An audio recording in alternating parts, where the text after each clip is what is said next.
Boys Game by Andy Hamilton, starring Annette Crosbie as Edith, Jimmy Mulville as Thomas, Robert Duncan as Scumspawn, and Andy Hamilton as Satan.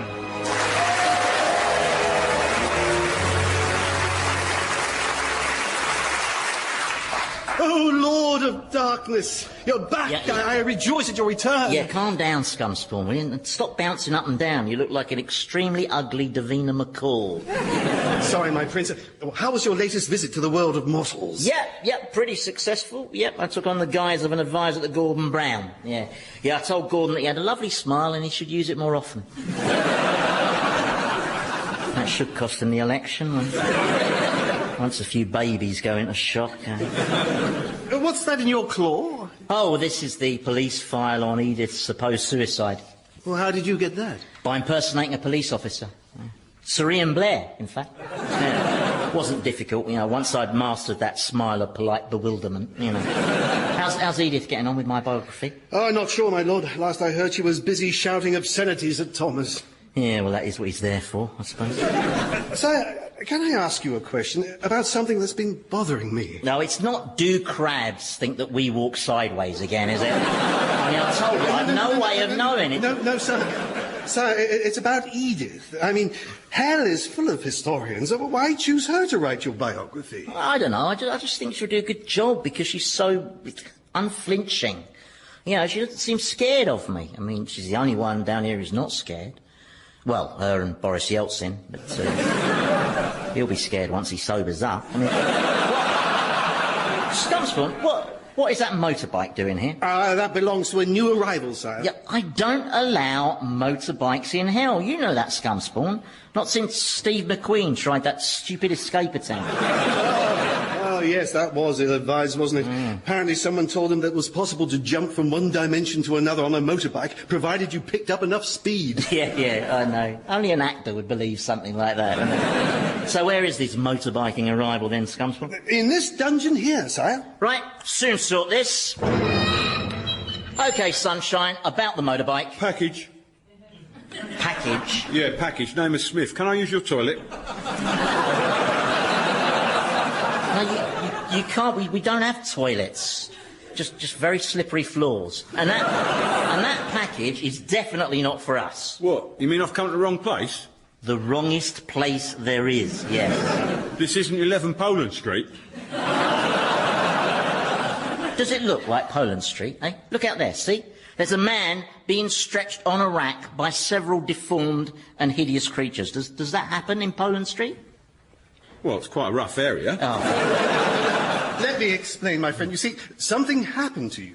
Can you remember what happened? Well, pick-up was in Regent Street, went up Broadwick Street, left into Poland Street, and this motorist cut me up, so I gave him the finger, obviously. Can you remember what the motorist was driving? Yeah, it was a sort of dark green juggernaut. Oh, I remember now. So that means I'm dead. And this is hell. And you're... OK, I definitely need your toilet now.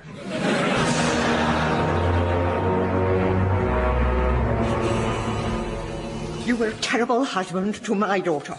You abused her, mistreated her, you had hundreds of lovers. I did not have hundreds of lovers. They were prostitutes. Get your facts right, woman. I tried to warn Sarah off you so many times. I really did. It didn't work, did it? No. Why? Because she loved me. To begin with, maybe. She thought she could change you. She felt that underneath that cruel, immoral exterior, there was something approaching a human being. That's funny. That's what Scumspawn thinks. Oh, that's an unusual sentence, one that ends with the word Scumspawn thinks. Now then, Edith, how's my biography coming along? Are these your notes? Yes. I've been going through the Koran. I told you, waste of time. The Koran is much the same as the Bible, except that Jehovah is called Allah, and the Israelites don't come out of it quite so well. Also, like the Bible, it's a very boring read, and there aren't even any pictures, just doodles. That's because, according to Islam, it's sacrilege to try to depict God's creatures. Oh, is that one? Oh, all right. I just assumed Muslims weren't any good at drawing. Hence the hostility to cartoons, but... Scumspawn, you're dripping slime all over my hooves. Oh, yeah, I'm sorry, my liege. I'll back off. Yeah. So, Edith, how much have you actually written so far? A few pages. Is that all? Thomas keeps distracting me by being a piece of repulsive detritus. Sticks and stones may break my bones. Ah, now there's an idea. I brought that on myself, Ray, didn't I? Scumspawn, drag Thomas and his broken bones off somewhere out of the way, will you? Only Edith needs to concentrate. Right. Where do you suggest I take him, sir? Well, I don't know. You're a demon, Scumspawn. Think for yourself. Show some initiative. Oh, of course, yes. Yeah. How much initiative do you think I should Scumspawn! I go, my liege. I don't know. Got the IQ of a toilet duck. Now then, Edith, here's a question for you. Why are you bothering with all this background? I'm your subject. Why not just interview me? Have you discovered who murdered me yet? Answer my question. You answer mine. I've managed to obtain the police file on your case. Can I see it? After you've interviewed me. Oh, very well. The first chapter I'm working on starts at the very beginning. Right. With how you ended up here. And why. Fair enough. So, let's talk about the fall. Yeah, but let's call it by its proper name, shall we? It wasn't the fall, it was the push.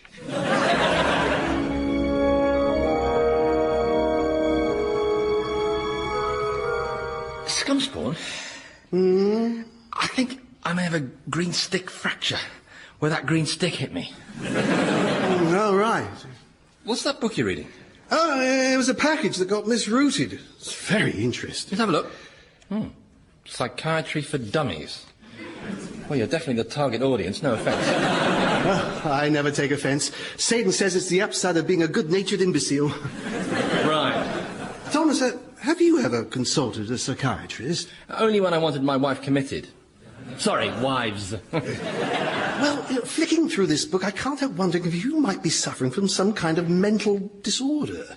And if you're suffering from some kind of illness, then it would be totally unjustifiable for Satan to continue to persecute you. Yeah, but Satan's not going to stop devising special torments for me. That's the nearest thing he's got to a hobby. No, but if we could establish that the reason for your behaviour was, say, some chemical imbalance in your brain, next time he fills your underpants with bees, he might use fewer bees. Good point. Start diagnosing, Scumspawn.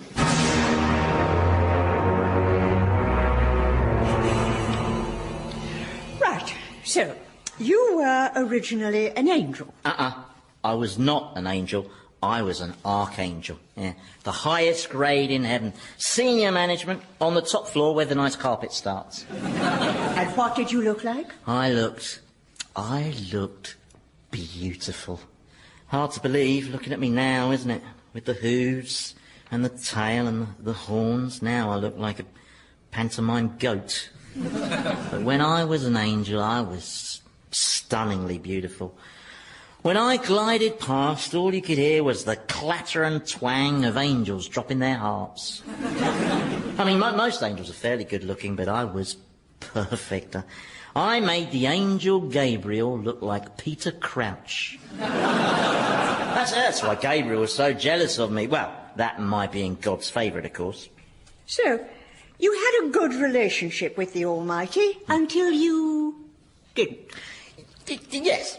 The Quran says it was because of your pride, because you refused to bow down before God's new creation, Adam. Now, I took you to meet Adam, didn't I, Edith? Yes, you did. And what was he like? He was a sort of slow-witted, grunting monkey. Exactly. Now, do you think I'd have felt threatened by a monkey? A monkey that God had promoted over my head? No, the whole story is rubbish. I mean, man wasn't even God's favourite species. That was giraffes. Yeah, he felt they were his masterpiece. Look at that giraffe, he used to say. Isn't that great? Look at the neck on that. I did that. Then we all had to bow down before it. I mean, the giraffe used to look a bit bewildered, to be honest. But... So what was the flashpoint then? Because something obviously happened for you to have ended up here. Well, don't look at me. He just lost it. I tell you, God's got a real temper on him. You ask the Babylonians. So, for instance, you didn't try to organise a rebellion against God?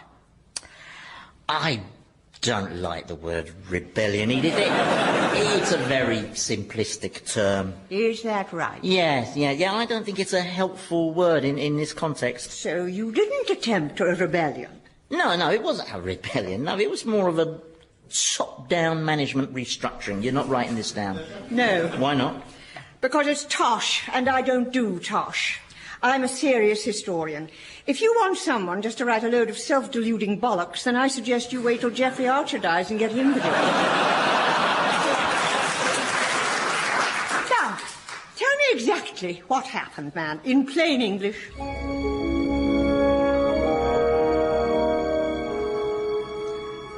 Now, let's see if we can pinpoint your disorder, Thomas. Okie dokie. Paranoia. Now, let's see. Do you have an abnormal tendency to suspect and mistrust others? Not an abnormal tendency, no. Right. Just a normal realization that if you don't get them first, they'll get you. Right. And who does this them consist of? Well, everyone who isn't you, duh. I'll just put a tick against paranoia. Delusions of grandeur. Do you get those? Define delusions. Well, for instance, in your life, did you ever imagine yourself to be superior to everybody else? Define imagine. Well, did you ever presume that you were somehow more important? I'll just tick that one as well. Do you ever feel that the world has treated you unfairly? Well, there was the mystery of the knighthood I never got. I mean, I wouldn't have minded, but they kept the check. Right, okay, let's move on to neuroses, obsessive-compulsive disorder. What's that? It's where you have an ungovernable urge to keep doing something over and over again. I know, I was a martyr to that. Really? Oh, yeah, really. I had all sorts of quirky little tics. For instance, if I passed a brothel, I had to go in. And then, when I came out, I had to go back in again. And if I saw a mime artist, I had to punch him. That isn't really... And if I was stopped by a charity collector, I had to grab his tin and run off with it. Just couldn't help myself. If only I'd realised I had an illness. Then I could have got a disabled sticker.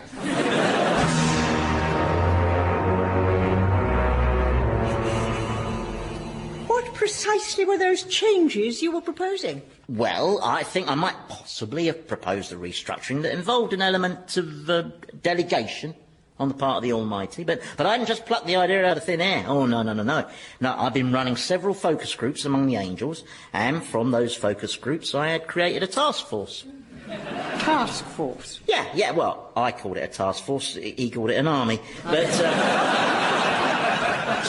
Yeah, I don't want to get bogged down on the terminology, just labels, isn't it? Anyway, to cut a long story short, I said that he'd done a brilliant job as God, but that maybe now he would appreciate a more hands-off role. Then I mentioned that purely to be helpful, I'd drafted a statement for him on his behalf, all about how he'd enjoyed his stint as the Almighty, but the time had come for him to step down so that he could spend more time with his giraffes. And it was something like that. I don't remember the exact text, but... And what was God's reaction to your suggestions that he quit power? Muted. In that he didn't say anything. I did notice a few thunderclouds forming around his head, which... with hindsight, was a bad sign. But then I stressed that we were happy to offer him an ex officio title and that we wanted him to stay on, in an advisory capacity. Then he said that me and my task force should remember that he was the Alpha and the Omega. I said that was exactly the kind of doubling up on management roles that needed streamlining.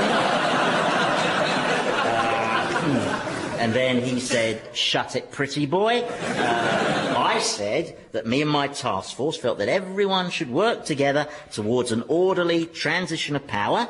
And then he said, you and your task force can go to hell. And what did you say? I said, what's hell? All a bit of a blur after that. I remember lightning, lots of lightning, a bit of thunder. Then I woke up in a lot of pain, here. And all around me were the angels from my task force. Only they weren't angels anymore. And neither was I. I didn't realise what I looked like at first. When I did, it came as a bit of a blow to my self-esteem. I still have some issues about my body image, to be honest. When I'm low sometimes I self-harm. You Self-harm. Yeah. Well, strictly speaking, I harm other people, but I do it myself. Could we talk about something else for a bit, Edith? Only I'm finding this as depressing as a feel-good movie starring Robin Williams, I tell you. Let's just move on to something more cheerful. I know, let's talk about your murder. Oh, talking about my murder is more cheerful. Well, it is for me, yeah. Now, I've got your police file here.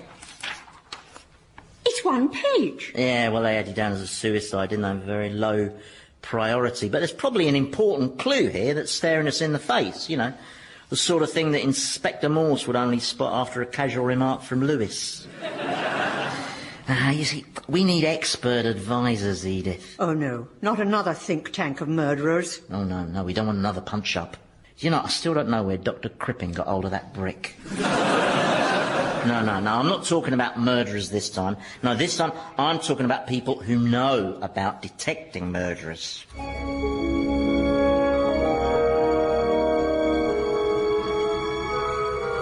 And the next one is a narcissistic personality disorder, named after the mythical character Narcissus, who fell in love with his own reflection. Yes, we've all done that. Well, maybe not you, Scumspawn. No, I'm actually quite frightened of my reflection. Now then, let's see. What are the symptoms of narcissistic personality disorder?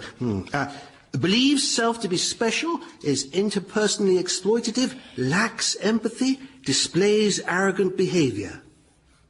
Tick. Are there many more of these disorders? Oh, yes, loads. It says here that on average they discover 7 a week, and that's just in California. Now, moving on to the more serious personality disorders, have you ever heard voices? You know, voices in your head telling you to do bad things? Yes, I have. I get this voice. It tells me to rob and cheat and lie, and it tells me that I'm the only person who matters and that anyone who gets in my way is scum and deserves to be crushed, like an insect. Now that is very interesting. And what does this voice sound like? Very like mine.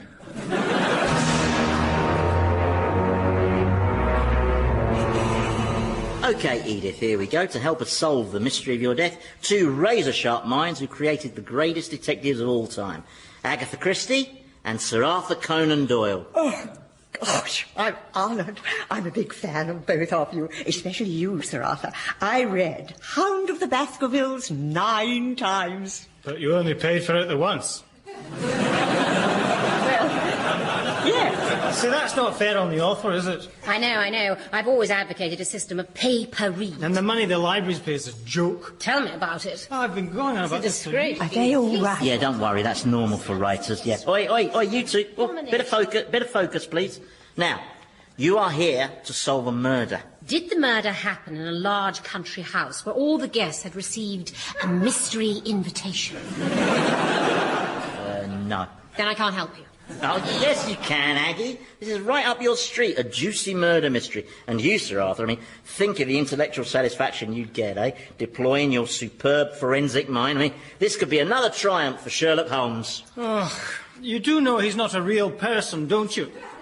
Well, yeah. Oh, yeah, I get so fed up with this. I spent my whole life answering letters sent to Mr. Holmes by sad middle-aged twats who still lived with their mum. Yeah. Endless missives about how they couldn't find 221B bloody Baker Street.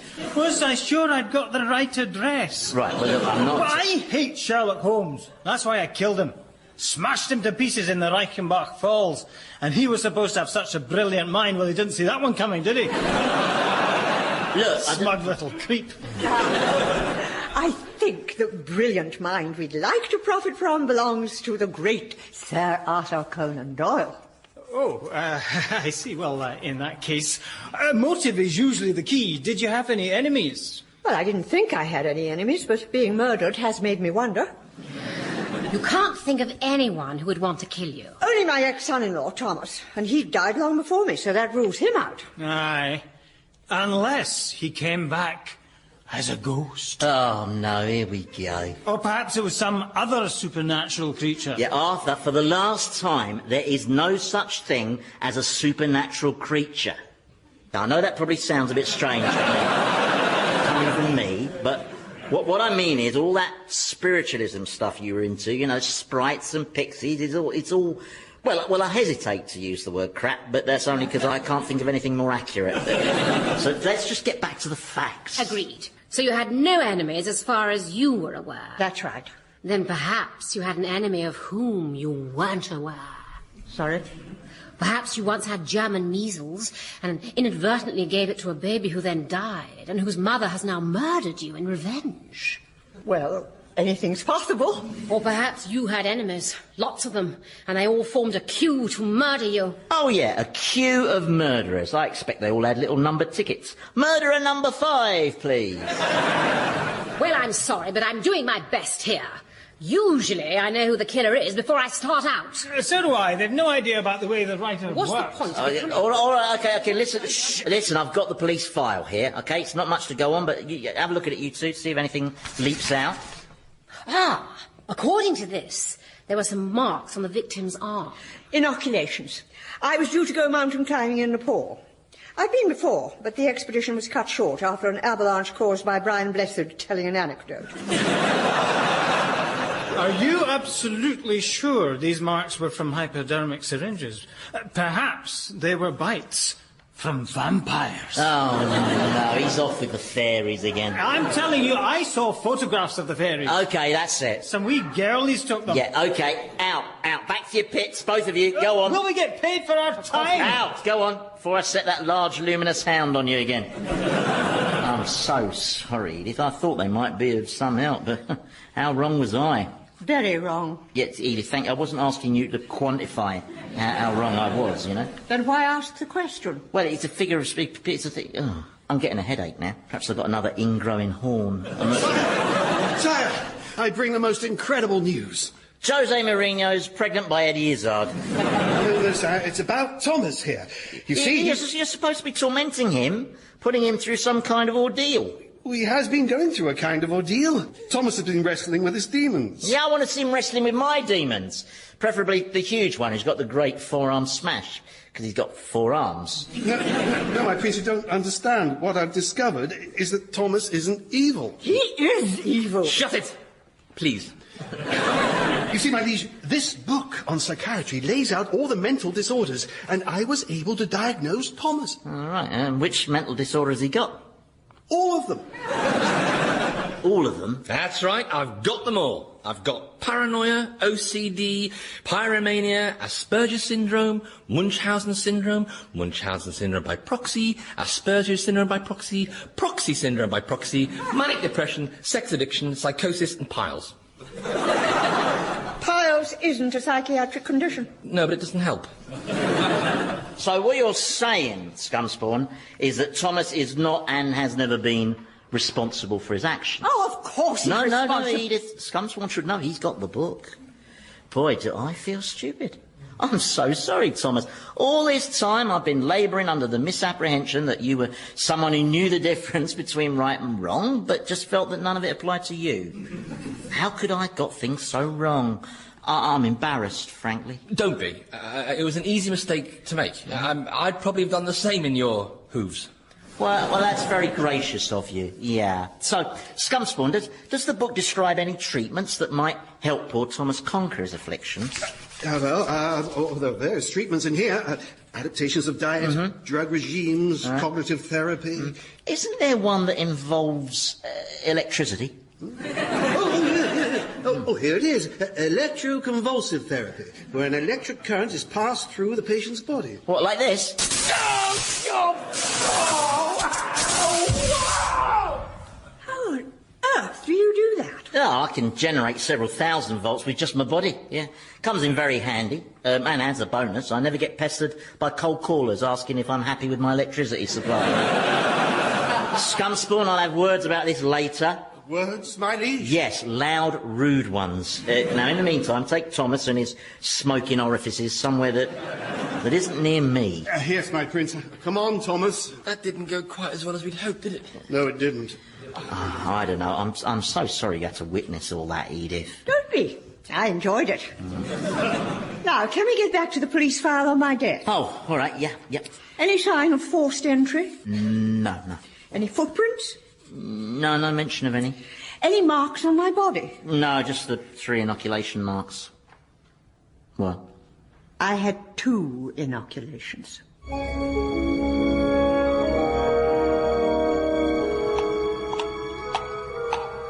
You wanted to see me, my prince? Yes, Scumspawn, I am very angry about your extremely undemonic approach to Thomas. What exactly do you think you were doing? I don't know, sir. I suppose I'm just trying to help him to experience closure. You'll experience closure if it continues, in a coffin. A coffin?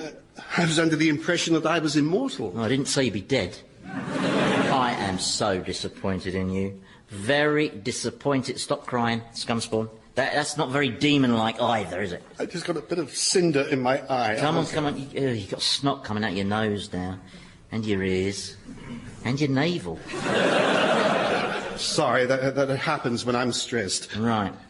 Listen, Scumspawn, do you remember the fall? Not really, no. I can remember a lot of lightning. Then I remember regaining consciousness and thinking, I must shave my legs. So you don't remember God's actual words as he banished us? I remember a lot of effing and blinding. Well, that was just uncalled for, wasn't it? Yeah, I thought so, yeah. But you can't specifically remember what God actually said? No. No, neither can I. Well, why'd you ask, my prince? Oh, I don't know.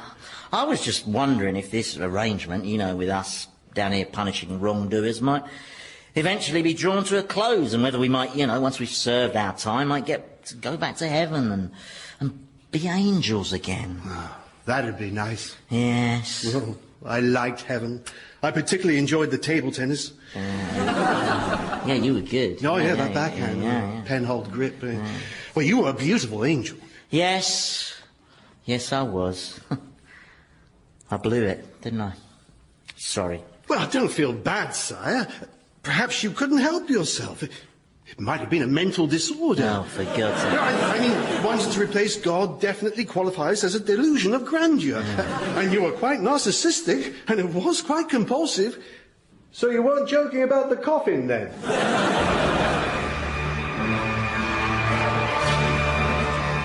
Old Harry's Game featured Andy Hamilton as Satan, Jimmy Mulville as Thomas, Robert Duncan as Scumspawn, and Annette Crosbie as Edith, with Philip Pope, Felicity Montagu, and Nick Revell.